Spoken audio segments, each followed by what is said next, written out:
দিন শতবর্ষী এক গাছের পুজো করা হয়। আর সেই পুজো করতে গিয়ে এক সুন্দরী ভূতনি তো শান্তনুর পিছনেই পড়ে যায়। ভূতনির রূপ দেখে সে তার প্রেমে হাবুডুবু খেতে থাকে। দুজনে চুটিয়ে প্রেম করতেও শুরু করে দেয়। কিন্তু বেচারা শান্তনু তো জানতোই না যে তার প্রেমিকা কোনো মানুষ নয়, বরং ভয়ঙ্কর এক ভূত।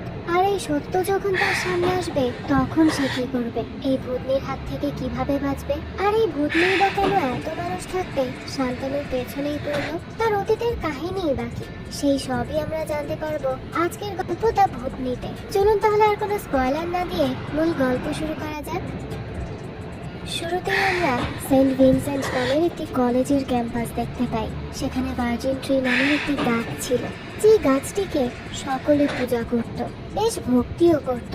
তারা এখানে মূলত পূজা করত সত্যিকারের ভালোবাসা ফিরে পাওয়ার জন্য।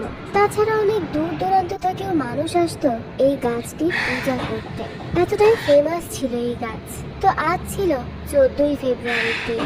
আমরা দেখতে পাই একটা ছেলে রাতের অন্ধকারে একেবারে নেশাগ্রস্ত হয়ে সিঁড়ি দিয়ে উপরে উঠতে থাকে। এই ছেলেটি হলো আমাদের আজকের গল্পের মেইন ক্যারেক্টার। তো ছেলেটি যখন উপরে উঠছিল ঠিক এমন সময় তার পকেট থেকে সে তার ভালোবাসার মানুষের ছবি বের করে দেখতে থাকে। সেই সময় ছেলেটি নেশাগ্রস্ত অবস্থায় তার ভালোবাসার মানুষটিকে দেখে, যে কিনা তার সামনে অন্য একটি ছেলের বাইকের পেছনে উঠে চলে যায়। এটা দেখে সে খুব কষ্ট পায়। আর এসবেই আমরা বুঝতে পারি যে ছেলেটি রিসেন্টলি একটা মেয়ের দ্বারা ধোঁকার শিকার হয়েছে। হঠাৎ করে ছেলেটা হোঁচট খেয়ে সিঁড়ি দিয়ে নিচে পড়ে যায়। এতে তো সে বেশ আহত হয়। পরবর্তী দৃশ্যেই তাকে আমরা সেই ভার্জিন ট্রির সামনে দেখি। সেখানে তো সে মাথা নত করে থাকে। ঠিক তখনই হঠাৎ করে বৃষ্টি শুরু হয়ে যায়।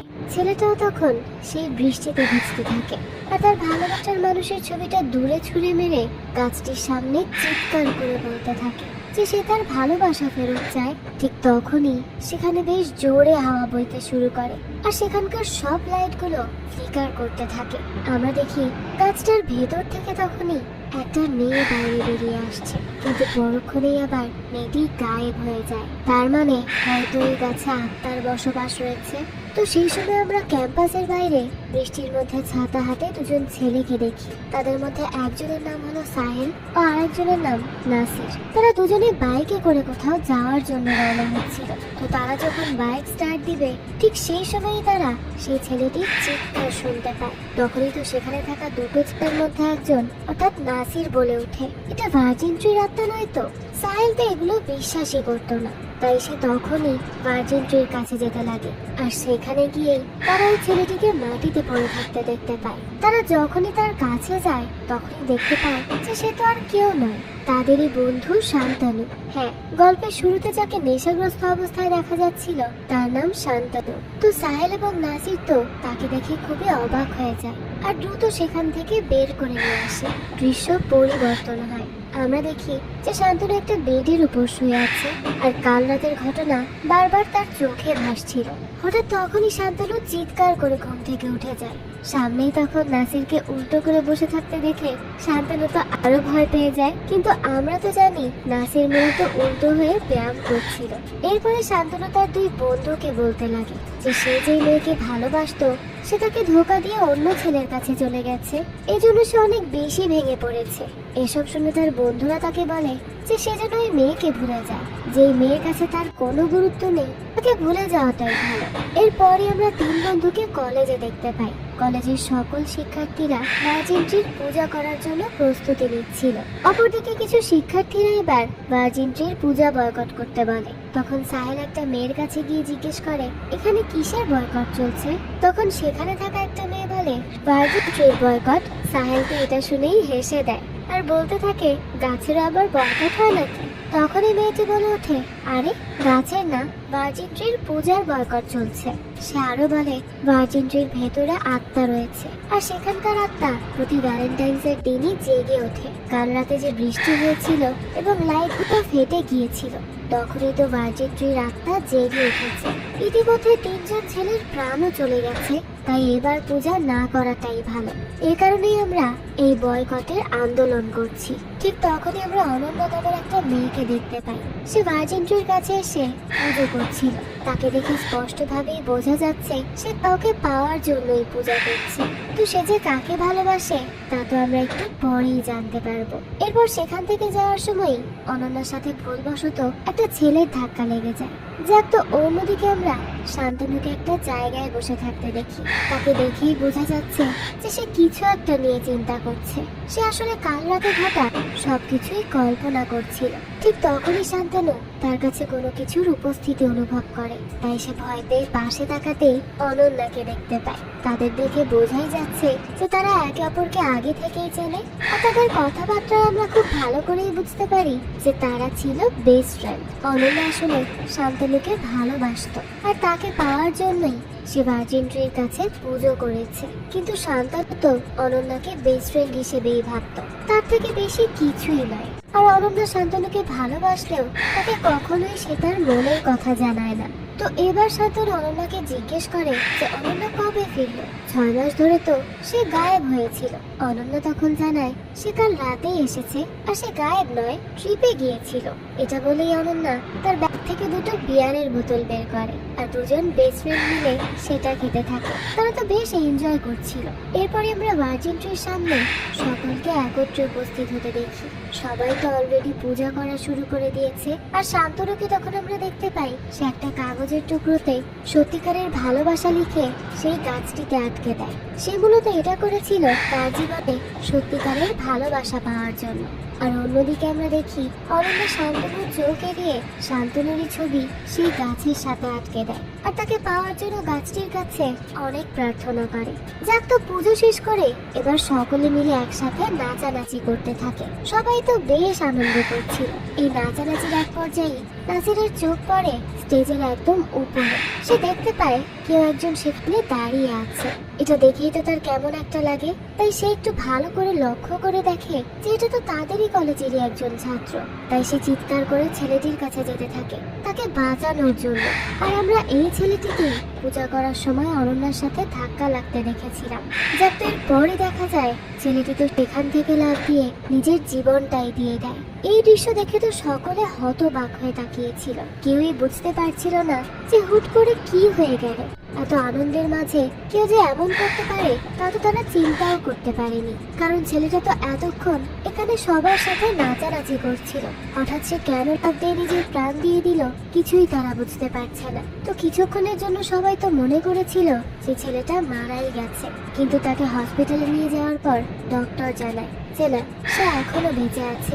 এবার আমরা কলেজের সকল শিক্ষকদের একত্রে মিটিং করতে দেখতে পাই। সেখানে একজন জানায় এইগুলোর পেছনে সেই ভার্জিন ট্রি দায়ী। কেননা প্রতি 14ই ফেব্রুয়ারির দিনে কেউ না কেউ এখানে নিজেদের প্রাণ দিয়ে দেয়। কিন্তু ভাগ্যবশত এবারের ছেলেটি বেঁচে গেছে, এবং তার মতে এই সবকিছু প্যারানর্মাল অ্যাক্টিভিটির কারণে হচ্ছে। এমন কোনো অশুভ আত্মা তো অবশ্যই আছে যার কারণে এত মানুষের প্রাণ যাচ্ছে। সবাই তো এইসব নিয়ে বেশ টেনশনে পড়ে যায়। কলেজের শিক্ষকদের মতে এসব কথা কোনোভাবে লিক হয়ে গেলে তাদের কলেজের রেপুটেশনই নষ্ট হয়ে যাবে। তাই তারা এই দিকটি হ্যান্ডেল করতে প্যারানর্মাল এক্সপার্ট কৃষ্ণার কথা বলে। অপরদিকে আমরা কৃষ্ণাকে গ্রামে ভূত তাড়াতে দেখি। একটা গাড়িতে বসে কৃষ্ণার সহকর্মীরা সেখানের পরিস্থিতি যন্ত্রের সাহায্যে বোঝার চেষ্টা করছে। তারা আসলে বিভিন্ন জায়গায় গিয়ে ভূতের উপস্থিতি খুঁজে বের করে আর তাদেরকে চিরতরে শেষ করে দেয়। তো এখানেও দেখা যায় কৃষ্ণা এক এক করে সকল ভূতকে ধোলাই করতে শুরু করে। আসলে তার কাছে একটা বিশেষ হাতিয়ার রয়েছে যা ভূত তাড়াতে ব্যবহার করে সে। তো এরপরই কাঞ্চনা ভূত তার সামনে চলে আসলেই কৃষ্ণা সেই ভূতকে কিস করে দেয়। ব্যাস, কাঞ্চনা ভূত তো সেখানেই শান্ত হয়ে যায়। কৃষ্ণের কাছে বিশেষ বন্দুকও রয়েছে যা দ্বারা গুলি ছোড়া মাত্রই ভূত এক নিমিষেই শেষ হয়ে যাবে। এরপরে সেখানকার ভূত তাড়িয়ে কৃষ্ণা বাড়ি ফিরতে শুরু করে। ঠিক এমন সময়ই তার ফোনটি বেজে ওঠে। সে কল রিসিভ করিয়ে দেখে যে সেন্ট ভিনসেন্ট কলেজের প্রিন্সিপাল তাকে কল করেছে, আর প্রিন্সিপাল দ্রুত তাকে তাদের কলেজে আসতে বলে। আসলে কৃষ্ণা এক সময় এই কলেজেই পড়তো, সে কারণেই প্রিন্সিপাল তাকে বেশ ভালো করে চেনে। আর এই কারণেই প্রিন্সিপালের এক কথাতেই কৃষ্ণ তো সেখানে আসতে রাজিও হয়ে যায়। এবার আমরা সেই ভার্জিন ট্রির সামনে একটা মেয়েকে পা ঝুলিয়ে বসে থাকতে দেখি। তখনই হঠাৎ ঘুমের মধ্যে শান্তনু চিৎকার করে ওঠে। অর্থাৎ সে এতক্ষণ এই মেয়েটিকে স্বপ্নে দেখছিল। এরপরই সে বিছানা থেকে উঠে বাইরে যেতে থাকে। তখনই আমরা তার বিছানার পাশে জানালায় কারো একটি ছায়া দেখতে পাই। পরবর্তীতে আমরা শান্তনুকে ক্যাম্পাসে দেখি, সেখানে সকলে উপস্থিত ছিল। তখনই অনন্যা শান্তনুর কাছে যায় আর জিজ্ঞেস করে কি হয়েছে, মুড অফ কেন? আচ্ছা ব্যাপার না, দেখবে আমি এক চুটকি বাজিয়েই তোর মন ভালো করে দিব। তো অনন্যা যখনই চুটকি বাজায় ঠিক তখনই শান্তনুর আশেপাশে উপস্থিত সকলের যেন কিছু একটা হয়ে যায়। তাদের চোখ হঠাৎ করেই সাদা হয়ে যায়। তারা সকলে যেন অন্য দুনিয়ায় হারিয়ে গেছে।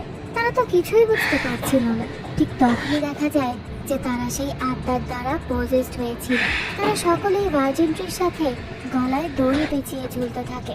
তাদের মধ্যে শান্তনুর বন্ধু অর্থাৎ সাহেলও ছিল, যে কিনা মাটিতে লুটিয়ে পড়ে কাতরাচ্ছিল আর তার চোখও সাদা হয়ে গিয়েছিল। এই সব কিছু দেখে তো শান্তনু খুবই ভয় পায়। সে সাথে সাথে তার বন্ধুর কাছে ছুটে যায় আর তাকে হসপিটালে অ্যাডমিট করায়। তার সাথে আরো অনেক স্টুডেন্ট ছিল। এরপর তো সকল শিক্ষার্থীরা ক্ষিপ্ত হয়ে পড়ে।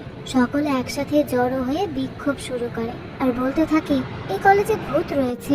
এই বিষয়টি সামাল দেওয়ার জন্য প্রিন্সিপাল তখন সকলকে উদ্দেশ্য করে বলে এই কলেজের রেপুটেশন এই স্থানে আনতে 70 বছর লেগে গেছে, আর তোমরা একটা ভূতুরে কাহিনী তৈরি করে তা এক নিমিষেই শেষ করে দিতে চাও।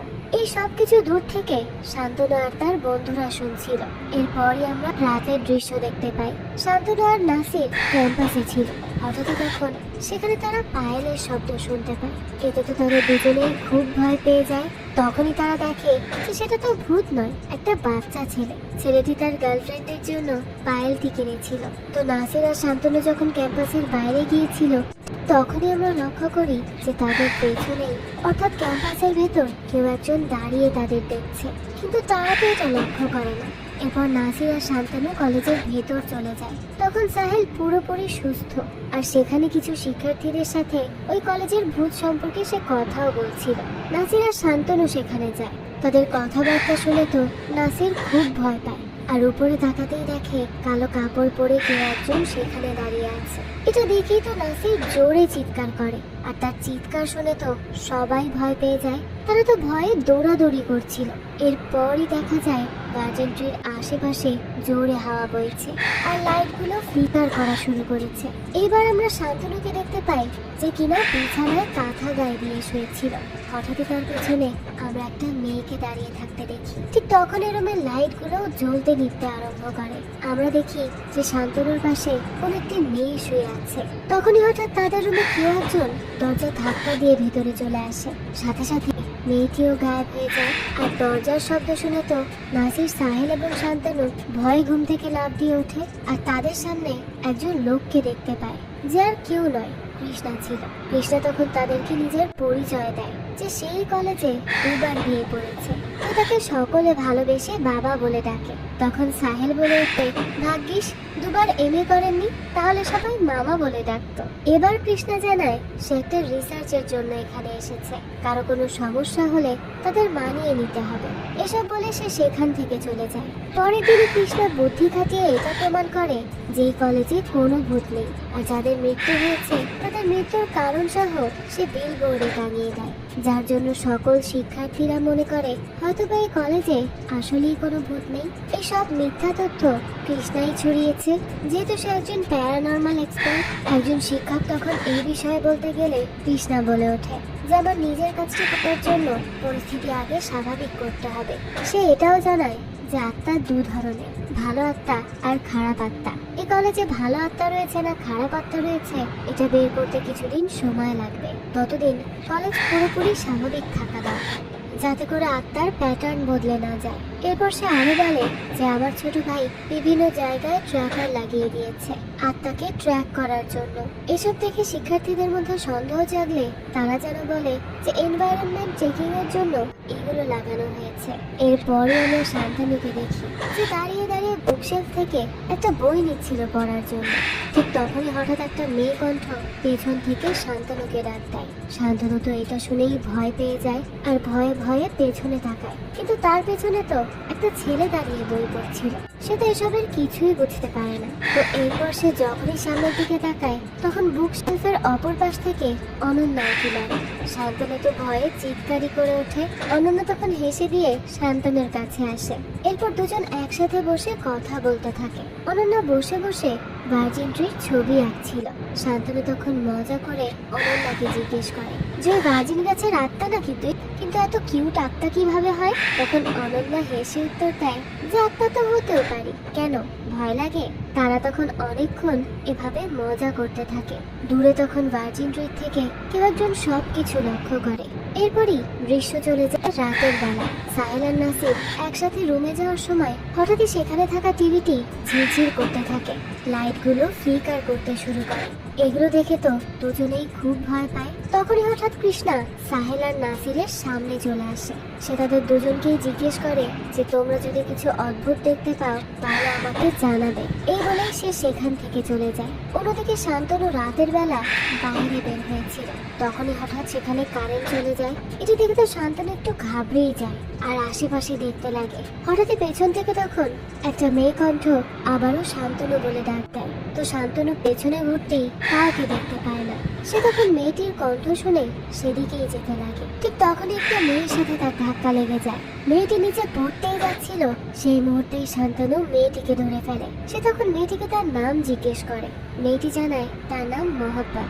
শান্তনু বলে এই মহাব্বত আবার কারো নাম হয় নাকি? মেয়েটি বলে হ্যাঁ, আমার নাম মহাব্বত। বিশ্বাস না করলে মহব্বত করে দেখতে পারো। আর এটাও বলে যে এই কলেজে 1 বছর পর সে এসেছে। এই বলেই মেয়েটি শান্তনুর হাতে হাত মিলিয়ে সেখান থেকে চলে যায়। এর পরের দিন সকালে কৃষ্ণার ট্র্যাকার যন্ত্রে আত্মাকে ট্র্যাক করে। অন্যদিকে অনন্যা শান্তনুকে বারবার মেসেজ করে যাচ্ছিল, কিন্তু এরপরই তার কিছু একটা হয়ে যায়। তার আচরণ কিছুটা বদলে গেছে। আমরা তখন দেখি কাল রাতের সেই মেয়েটি শান্তনুর হাত ধরে সেখান থেকে বেরিয়ে আসে। সাহেল আর নাসির দেখে শান্তনু একা একাই কথা বলছে আর ওখান থেকে বেরিয়ে যাচ্ছে। আসলে অদ্ভুত ব্যাপার হচ্ছে মহব্বতকে কেউ দেখতে পাচ্ছে না, শুধুমাত্র শান্তনুই তাকে দেখতে পাচ্ছিল। আর অনন্যা যখনই শান্তনুর কাছাকাছি আসতে চাইত মহব্বত তখনই অনন্যাকে হিপনোটাইজ করে দূরে সরিয়ে দিত। তার মানে এই মহব্বতই হয়তো সেই ভার্জিন ট্রির আত্মা। কিন্তু সে শান্তনুর পেছনেই কেন পড়লো তা তো আমরা ধীরে ধীরে জানতে পারবো। যাক, তো এভাবে দিন যেতে থাকলে শান্তনুর সাথে মহব্বতের একটা সম্পর্ক তৈরি হয়। তাই শান্তনু মহব্বতকে তার বন্ধু বান্ধবের সাথে পরিচয় করিয়ে দিতে চাইলে মহব্বত বলে না, সে এখন দেখা করবে না। তো শান্তনুর এই সব আচরণ কৃষ্ণা দূর থেকে লক্ষ্য করতে থাকে। এদিকে অনন্যাকে শান্তনুর সামনেও আসতে দিচ্ছিল না মহব্বত। অনন্যা তো তখন একা বসে বসে ফুলের টবটি হাতে নিয়ে ফুলের সাথে কথা বলছিল। ঠিক তখনই উপর থেকে অনেকগুলো ফুলের টব অনন্যার মাথায় পড়তেই যায়। কিন্তু ঠিক তখনই শান্তনু এসে তাকে ধাক্কা দিয়ে সরিয়ে ফেলে। শান্তনু তো তখন অনন্যার উপরেই পড়ে যায়। আসলে উপর থেকে ওই ফুলের টবগুলো মহব্বতই ফেলেছিল, কারণ সে শান্তনুর সাথে অনন্যাকে সহ্যই করতে পারছিল না। তো এদিকে শান্তনু অনন্যাকে মহব্বতের কথা জানায় আর মহব্বতের সাথে দেখাও করতে বলে। অনন্যা তো এতে কিছুটা কষ্টই পায়, কারণ সে যে তাকে ভালোবাসে, কিন্তু তবুও সে তার কষ্টটা নিজের মধ্যেই চেপে রাখে আর বলে ঠিক আছে, সে দেখা করবে মহব্বতের সাথে। এরপরে আমরা অনন্যাকে দেখতে পাই যে কিনা সেই ফুলের টবটি হাতে নিয়ে কোথাও একটা যাচ্ছিল। এমন সময় সে কিছু একটা অনুভব করে, যেন মনে হচ্ছিল তাকে কেউ ফলো করছে। তাই সে আশেপাশে তাকাতেই দেখে ভার্জিন ট্রির শিকড়গুলো তাকে আশপাশ থেকে ঘিরে ধরেছে। আর সামনেই একদম তার মতো হুবহু দেখতে একজন দাঁড়িয়ে আছে, যে বেশ ভয়ঙ্কর ভাবে তাকে দেখছে। ঠিক এমন সময় তার হাতে থাকা টবের ভেতরকার ফুলগুলো শুকিয়ে নষ্ট হয়ে যায়। সেই শিকড়গুলো অনন্যার সারা শরীর পেঁচিয়ে ধরে। অনন্যার হাত পা গলা তো সেই শিকড় দ্বারাই পেঁচানো ছিল, সেগুলো তাকে শূন্যে উঠিয়ে ফেলেছিল। তার তো দম বন্ধ হয়ে যাচ্ছিল। ঠিক এমন সময় কৃষ্ণা তার যন্ত্রের মাধ্যমে আত্মার সিগন্যাল পায় আর দ্রুত সেখানে চলে আসে। তার কাছে থাকা বিশেষ হাতিয়ার দিয়ে অনন্যার শরীরে ব্যস্ত শিকড়গুলো সে কেটে ফেলে, কিন্তু সেটা মুহূর্তের মধ্যেই আবার জোড়া লেগে যায়। এরপর কৃষ্ণা আবারও তার বিশেষ হাতিয়ার দিয়ে শিকড়গুলো কেটে দেয়। তখনই অনন্যা উপর থেকে নিচে পড়তে যাচ্ছিল, কিন্তু কৃষ্ণা তাকে ধরে ফেলে। কৃষ্ণার চোখ পড়ে তার সামনে থাকা লাল বর্ণের একটি পাতার উপর। সে সেই পাতাটি সাথে করে নিয়ে আসে, যেটির মাঝে তার বিশেষ হাতিয়ার গেঁথে গেছে। এর পরের দৃশ্যে দেখা যায় শান্তনু ও মহাব্বত একটি রুমের মধ্যে বসে কথা বলছিল। মহাব্বত তখন শান্তনুকে জানায় তার শরীরটা বেশ খারাপ লাগছে। তখন হঠাৎই মহাব্বত তার শক্তি দিয়ে শান্তনুকে অজ্ঞান করে ফেলে। শান্তনু তো তখন অজ্ঞান হয়ে মাটিতেই পড়ে যায়।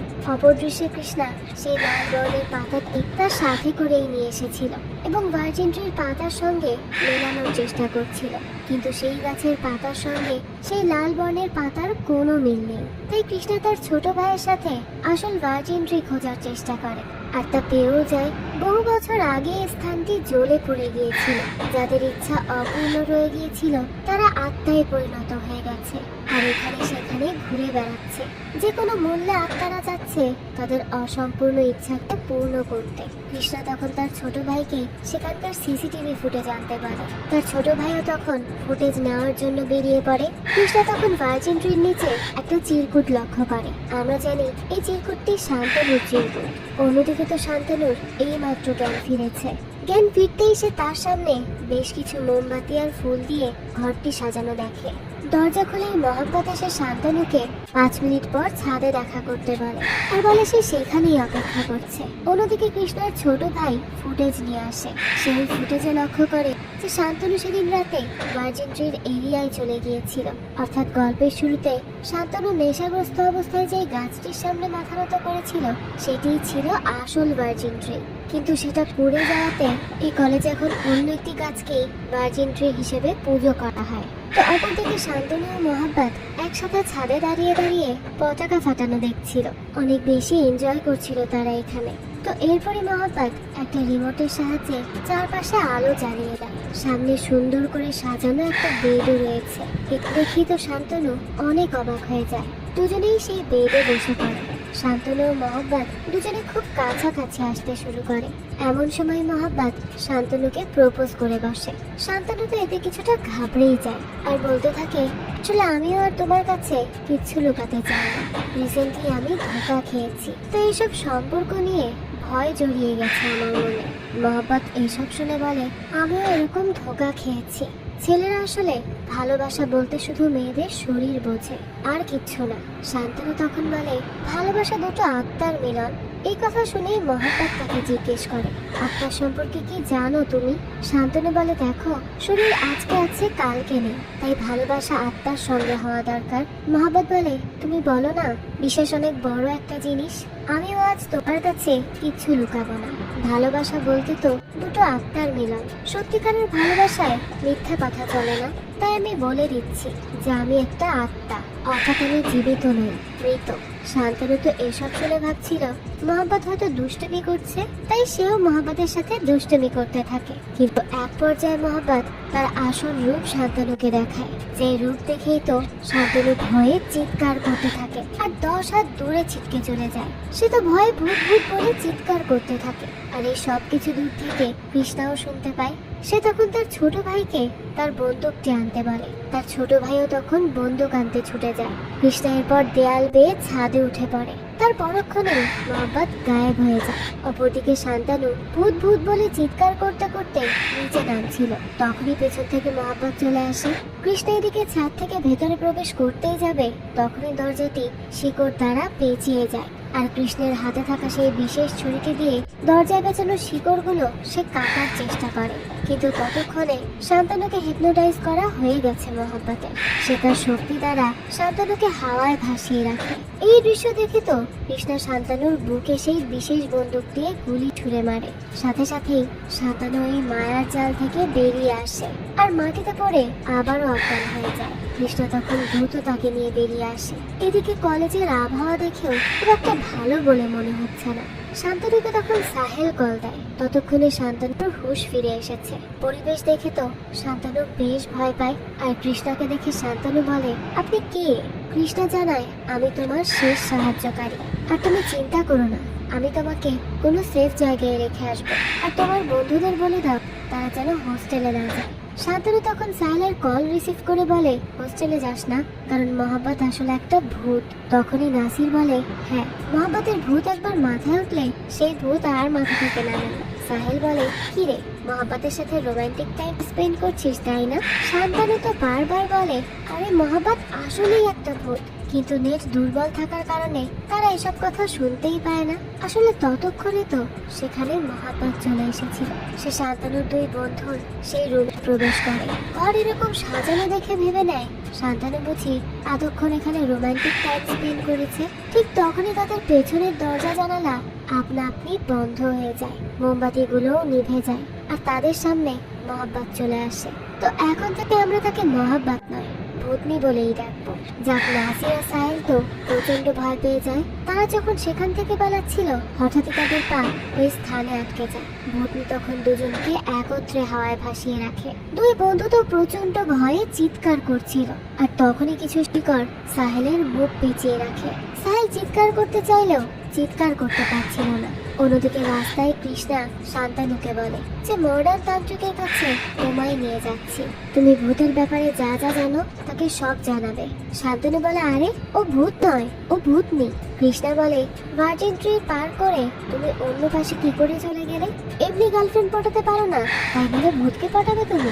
তখনই হুট করে কৃষ্ণার সামনে সেই ভূতনি চলে আসে আর কৃষ্ণাকে হিপনোটাইজ করে ফেলে, যার জন্য গাড়ির অ্যাক্সিডেন্ট হতে হতে বেঁচে যায়। কিন্তু ঠিক সেই মুহূর্তেই কৃষ্ণের গাড়িতে থাকা শঙ্খ বেজে ওঠে আর তার হুঁশ ফিরে আসে। সে তখন বিভিন্ন অস্ত্র দিয়ে ভূতনিকে মেরে ফেলার চেষ্টা করে, তবে এইসব অস্ত্রে ভূতনির শরীরে কোনো রিয়াকশনই হয় না, বরং তার অস্ত্রগুলো মিলেমিশে ধুলোর সাথে মিশে যায়।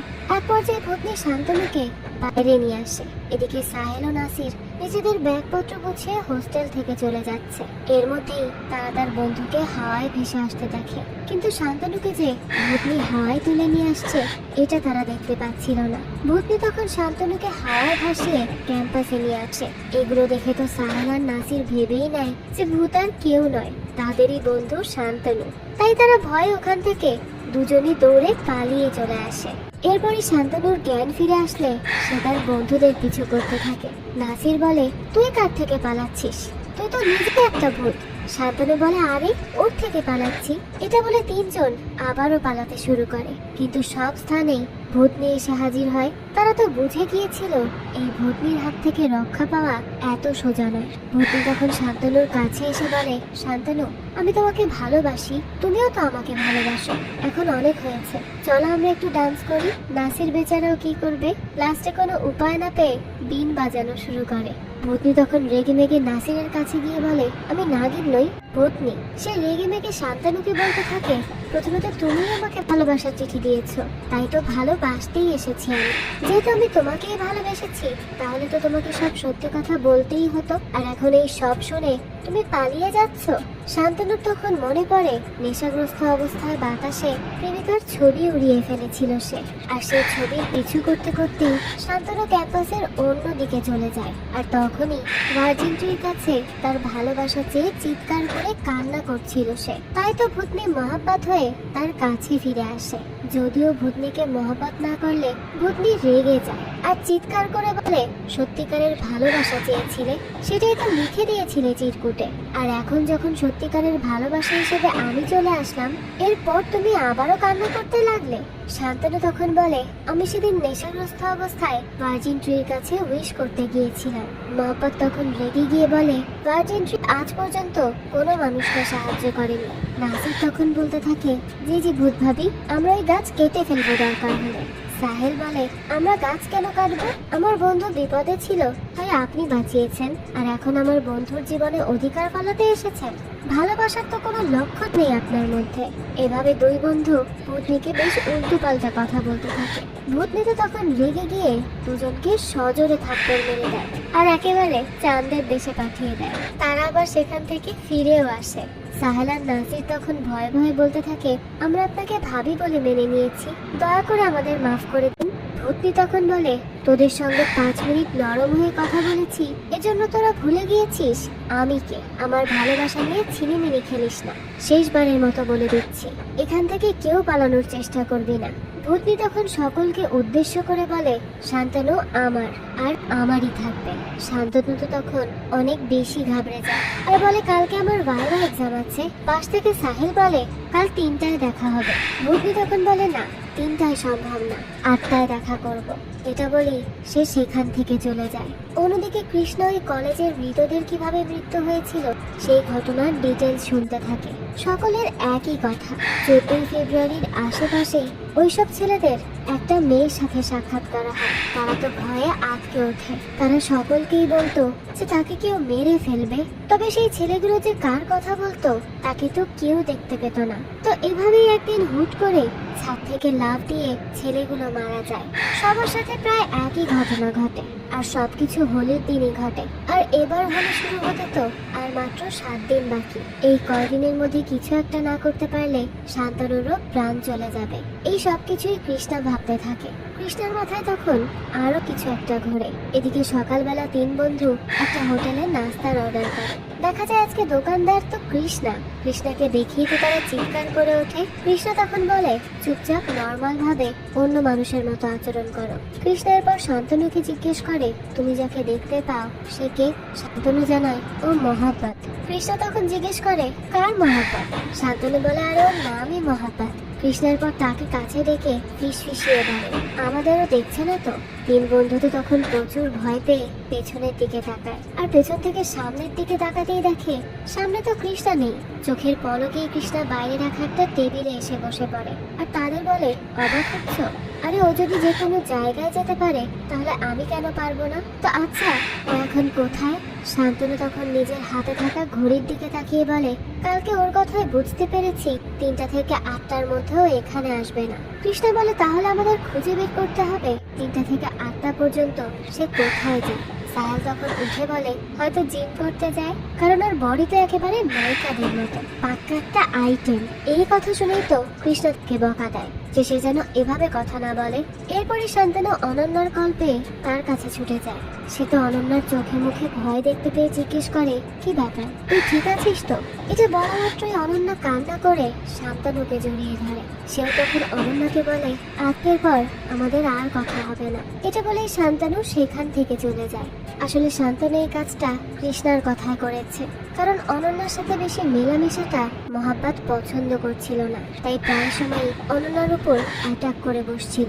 তাই শান্তনু ইচ্ছে করেই অনন্যার থেকে দূরে থাকতে চায়, যাতে করে তার কোনো সমস্যা না হয়। কিন্তু শান্তনু এসব বলে সেখান থেকে চলে গেলে অনন্যা তো খুব কান্না করে, কারণ সে যে শান্তনুকে ভালোবাসে। তো এরপরই রাতের বেলা আমরা শান্তনুকে তার রুমে শুয়ে থাকতে দেখি, কিন্তু বাহিরে গান বাজনার শব্দে সে ঘুমাতেই পারছিল না। সে তখন বিরক্ত হয়ে ঘুম থেকে উঠে পড়ে আর তখনই সে নাসির আর সাহেলের সাথে ভূতনিকেও দেখতে পায়। ভূতনি তো শান্তনুকে দেখে রেগে বলতে থাকে, কতক্ষণ ধরে অপেক্ষা করছি।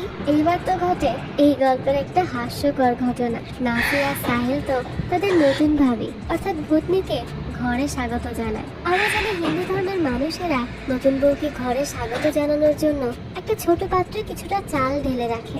নতুন বউ যখন ঘরে প্রবেশ করবে পাত্রটি তখন পা দিয়ে ঠেলে পাত্রের সমস্ত চাল নিচে ফেলতে হবে। এরপর একটা থালায় দুধ আর আলতাও সাজিয়ে রাখা হয়, যার মধ্যে পা দিয়ে নতুন বউ ঘরে তার প্রথম পা ফেলবে। তো এখন নাসির আর সাহিল তো তাদের ভূতনি ভাবির জন্য এসবের আয়োজন করে। তো যখনই ভূতনিকে চালের পাত্রটি পা দিয়ে ফেলতে বলা হয়, ভূতনি তো চালের পাত্রে এক লাথি মেরে পাত্রটি জানালা দিয়েই বাইরে ফেলে দেয়। এরপর দুধ আর আলতার থালাটি দিয়ে সেখানে পা রেখে ঘরে প্রবেশ করতে বললে ভূতনি তো থালাটিতে পা রেখে ঘরের দেয়াল বেয়ে ভেতরে প্রবেশ করে। এদিকে নাসির আর সাহেল তো ভূতনিকে ইমপ্রেস করার জন্যই এইসব করছিল।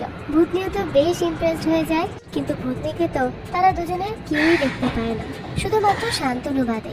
শান্তনু তখন নাসির আর সাহিলকে বলতে থাকে, এত ভয় পাচ্ছিস কেন? তখন ভূতনি শান্তনুকে বলে, ওরা তো এখন পর্যন্ত আমাকে ঠিক মতো দেখেনি, তাই হয়তো ভয় পাচ্ছে। এরপরই ভূতনি তার সুন্দর রূপে ফিরে আসে। তার এই সৌন্দর্য দেখে তো নাসির আর সাহেল তাকিয়েই থাকে। ভূতনি তখন তাদের কাছে কাল রাতের ঘটনার জন্য মাফ চায় আর বলে কাল একটু বেশি রাগ উঠে গিয়েছিল। এরপরই সে নাসির আর সাহেলের খুব প্রশংসা করতে থাকে। কথা বলার এক পর্যায়ে ভূতনি শান্তনুকে কোয়ালিটি টাইম স্পেন্ড করার জন্য বলে। শান্তনু হ্যাঁ বললে ভূতনি তাকে কোলে তুলে নেয় আর একেবারে মেঘের মধ্যে চলে যায়। সেরপর শান্তনুকে জিজ্ঞেস করে যে তার শখ কি। এর প্রত্যুত্তরে শান্তনু বলে বেঁচে থাকা। একটু পর আমরা দেখি কৃষ্ণা, শান্তনু, নাসির আর সাহেল মোবাইলে গ্রুপ চ্যাট করছে। আর এটা পাশ থেকে ভূতনিও দেখে আর জিজ্ঞেস করে এটা কি। তখন শান্তনু জানায় এটা পড়াশোনার জন্য গ্রুপ।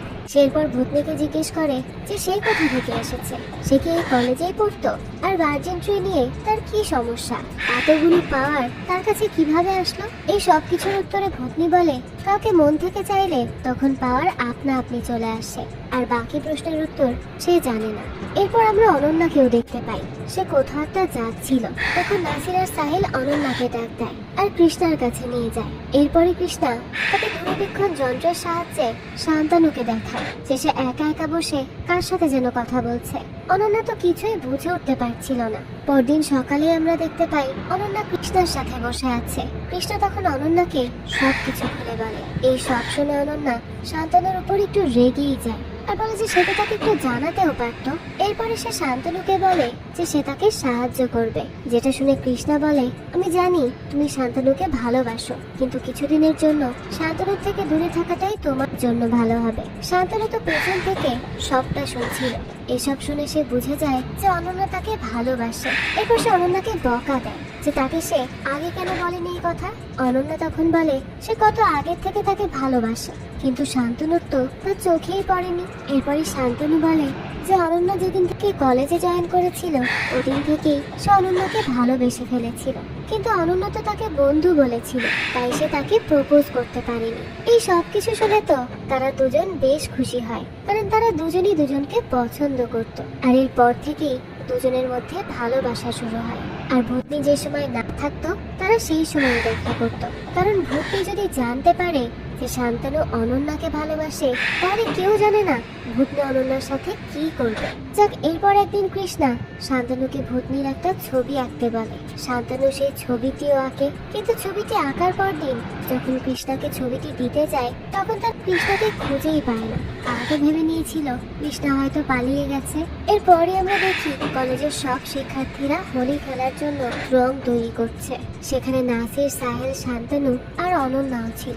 সব শিক্ষার্থীরা রং তৈরি করে রং দিয়ে খেলছিল। ঠিক তখনই দেখা যায় সেখানে ভূতনি চলে আসে। আর শান্তনু যখনই ভূতনিকে দেখে তখনই তাকে সেখানে ডাকতে লাগে।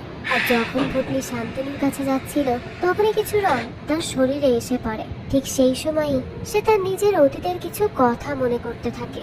আর এখানেই খোলে ভূতনির অতীতের কিছু কাহিনী। এক সময় সেই কলেজেই পড়তো আর তার আসল নাম ছিল কারিশমা। কারিশমা ওই কলেজের রাঘব নামের একটি ছেলের সাথে সম্পর্কে জড়িয়ে যায়। কারিশমা তো ভাবে রাঘব তাকে সত্যিকারের ভালোবাসে, যে কারণে সে রাঘবের সঙ্গে ঘনিষ্ঠ হয়ে যায়। কিন্তু রাঘব তো তার ভিডিও বানিয়ে রেখেছিল।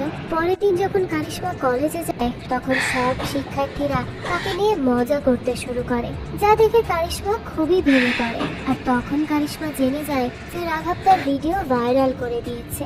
এটা দেখেই তো কারিশমার মন ভেঙে যায়। সেখানে সেখানে ছুটতে লাগে। ভূতনির এই সব কিছু মনে করার পর সে তো অনেক বেশি রেগে যায়। সে সবার উপর রাগ করতে থাকে আর রাগের বশে এক পর্যায়ে কলেজের সব শিক্ষার্থীদের অসুস্থ করে দেয়। এটা দেখে শান্তনুরও রাগ হয়, কিন্তু তারপরও সে কোনো রকমে তাকে শান্ত করে। এরপর সব শিক্ষার্থীদের হাসপাতালে নিয়ে যাওয়া হয়। অন্যদিকে কৃষ্ণা শান্তনুর আঁকা সেই ভূতনির ছবিটি দেখে, আর এই মেয়েটা কলেজের কিনা তা জানার জন্য কলেজের স্টাফের কাছে যায়। সেই ছবিটি দেখে সকলের মনে পড়ে যায় যে এই মেয়ের নাম তো কারিশমা। কারিশমা 2003 সালে এই কলেজে পড়তো, কিন্তু একদিন তার আপত্তিকর ভিডিও ভাইরাল হওয়ার পর কারিশমা গায়েব হয়ে যায়। সে যে কোথায় ছিল সেটা কেউই জানতো না। এই সব কিছু শুনে কৃষ্ণা বলে আমাদের এটাই আগে জানতে হবে যে কারিশমার সাথে আসলে কি হয়েছিল আর তার মৃত্যুই বা কিভাবে হয়েছিল। এরপরে আমরা কারিশমাকে সেই ভার্জিন ট্রির কাছে দেখতে পাই। সেখানে শান্তনু গিয়েছিল আর সে কারিশমাকে জিজ্ঞেস করছিল তুমি আমার বন্ধুদের সাথে এমন কেন করলে? তোমার যদি আমাকে মারতে হয় তাহলে মারো, আমার বন্ধুদের কেন মারছো? আমরা তখন দেখি সেখানে কৃষ্ণাও পৌঁছে গেছে আর আড়াল থেকে তাদের দেখছে। এক পর্যায়ে কারিশমা শান্তনুকে দূরে ছুঁড়ে মারে। শান্তনু তখন দেখতে পায় কৃষ্ণা পেছনেই দাঁড়িয়ে আছে আর তাকে হাতের ইশারা দিয়ে সে তখন শান্ত হতে বলে। আমরা এরপর কলেজের দৃশ্য দেখতে পাই, যেখানে একটু আগেই কৃষ্ণা গিয়েছিল। আর সেখানে এসে কারিশমার সম্পর্কে বেশ কিছু তথ্য পায়। একজন শিক্ষিকা কারিশমার ছবি হাতে নিয়ে তার অতীত সম্পর্কে কিছু তথ্য দেয়, যে 2003 সালে হোলির দিন রাঘব কারিশমাকে ধোঁকা দিয়েছিল। এরপরই সে দুজনের আপত্তিকর ভিডিও লিক করে দেয়। আর যখন কারিশমা জানতে পারে যে রাঘব তার ভিডিও ভাইরাল করে দিয়েছে, তখন তো কারিশমা রাঘবের উপর প্রচন্ড রেগে যায় আর তাকে সজোরে একটা থাপ্পড় মারে। তার সাথে অনেক কথাও শোনে। সেখানে রাঘবের বন্ধুরা উপস্থিত ছিল। সেদিন সেখান থেকে চলে যাওয়ার পর আর কোনোদিন নাকি কারিশমার কোনো খবর পাওয়া যায়নি। এবার আমরা কৃষ্ণা আর সকলকে দেখতে পাই, তারা আত্মা তাড়ানোর জন্য প্রস্তুতি নিচ্ছে। সেখানে শান্তনু আর অনন্যাকে একসাথে দেখা যায়। অনন্যা শান্তনুকে জিজ্ঞেস করে যে তুই ওকে সত্যিকারের ভালোবাসতি, তাই না? শান্তনু বলে আমরা সঠিক জানি না। তখনই অনন্যা বলে সত্যিকারের ভালোবাসায় মিথ্যার কোনো জায়গা হয় না। শান্তনু বলতে থাকে ঠিক বলেছিস। এটা বলি সে অনন্যার গালে হাত দেয়। ঠিক তখনই অনন্যার কিছু একটা হয়ে যায়। চেহারা ধীরে ধীরে কারিশমা অর্থাৎ ভূতনির রূপ নেয়। আমরা দেখতে পাই অনন্যার মধ্যে কারিশমার আত্মা প্রবেশ করেছে এবং তাকে পুরোপুরি বশে নিয়ে নিয়েছে। সেই সময় কৃষ্ণা চলে আসে সেই ভূতনির সাথে লড়াই করতে। এই ভূতনি অর্থাৎ কারিশমার আত্মা খুবই শক্তিশালী ছিল, যার সাথে কৃষ্ণা পেরে উঠছিল না। কারিশমার আত্মা তো তখন অনন্যাকে সেই ভার্জিন ট্রির শিকড়ের সাথেই আটকে রাখে আর তার শরীর থেকে বাইরে বেরিয়ে আসে। ভার্জিন ট্রির শিকড় দিয়ে কারিশমার আত্মা কৃষ্ণার হাত পা বেঁধে ফেলে। এরপর সে সেখানে উপস্থিত থাকা সকল শিক্ষার্থীদের আঘাত করতে থাকে। কৃষ্ণা তখন মনে সাহস নিয়ে কোনো মতে শিকড়গুলো থেকে নিজেকে মুক্ত করে নেয়। এরপরে তার হাতে থাকা বিশেষ হাতিয়ার দিয়ে যখনই সে কারিশমার আত্মার গলা বরাবর ছুঁড়ে দেয়, তখনই কারিশমার আত্মা তার শক্তি দিয়ে হাতিয়ার দুটোকে আটকে দেয় আর উল্টো সে হাতিয়ারগুলো কৃষ্ণার বুকে ঢুকিয়ে দেয়। আশেপাশে থাকা বড় বড় পাথর কৃষ্ণার উপর ছুঁড়ে মারে। কৃষ্ণা তখন সেই পাথরের নিচে চাপা পড়ে যায়। এই সবকিছু সহ্য করতে না পেরে শান্তনু কারিশমাকে বলে যে তাকে এখান থেকে নিয়ে যেতে আর সবাইকে ছেড়ে দিতে। এরপরই কারিশমার আত্মা মুচকি হেসে দিয়ে শান্তনুকে পজেস করে দেয়। কৃষ্ণা তখন পাথরের নিচে চাপা অবস্থায় সব দেখছিল। এসব দেখে তো সে আবারও উঠে দাঁড়ায় আর তাকে উঠতে দেখে কারিশমার আত্মা জোরে চিৎকার করে ওঠে। আর তখনই কৃষ্ণা তার হাতে থাকা রিমোটটা প্রেস করে।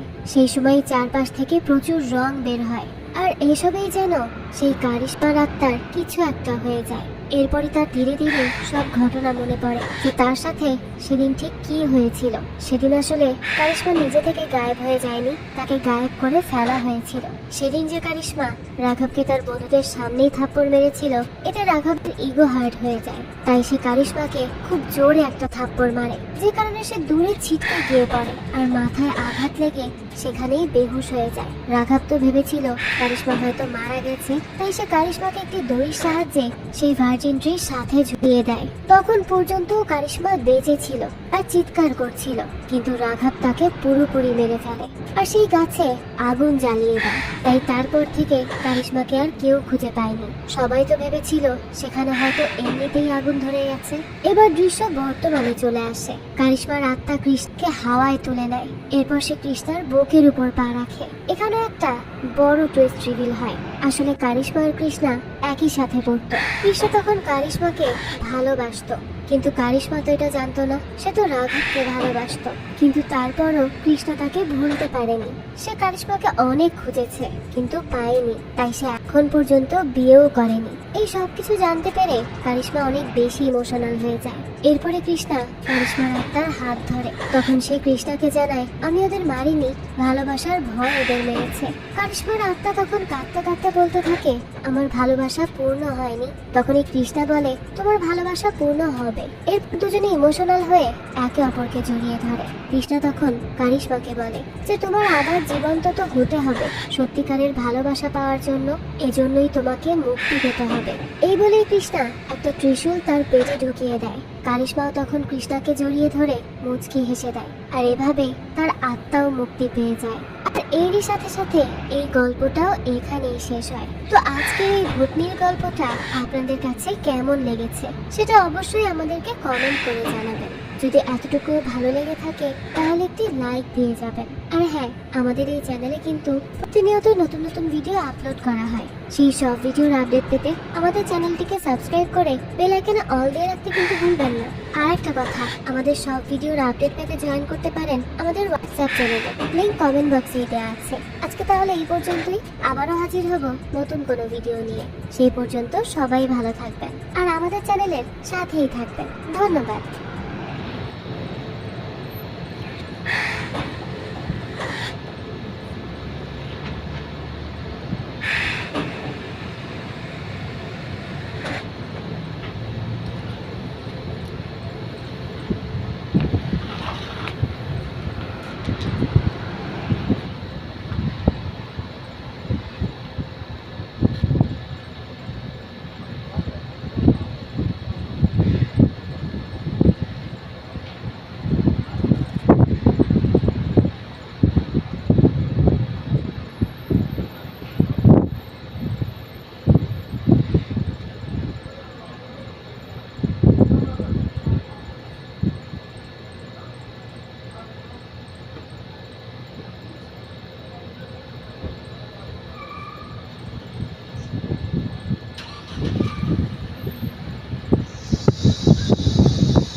এই,